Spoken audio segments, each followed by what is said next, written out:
Okay, good morning. So, quick video lang tayo dito sa ating indoor nursery.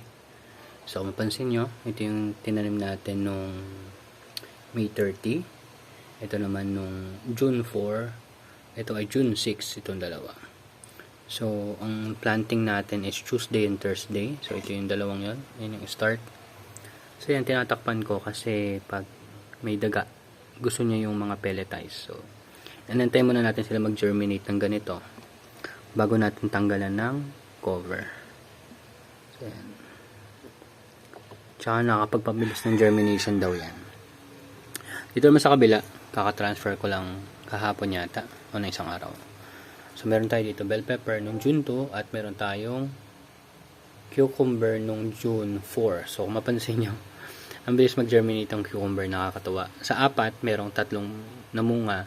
Pero ang problema kasi dito, medyo maliit yung space. Tapos, ayun o, ganyan siya tumubo.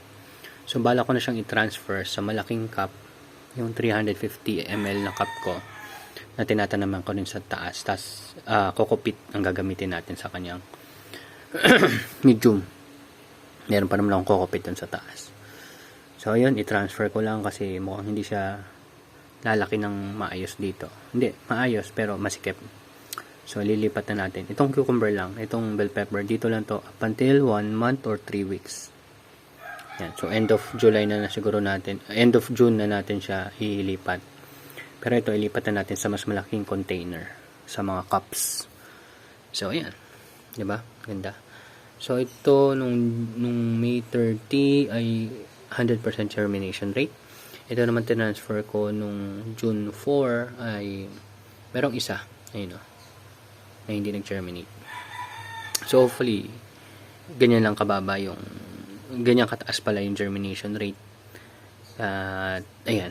So, starting nung, ano pa yata, last May 27 yata. Starting nung May 27, ito na ginagamit ko. Kokopit.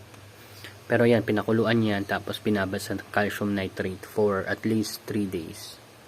Pero 2 days lang daw pwede na. Yung ganon. Mas matagal, mas better daw. Yan.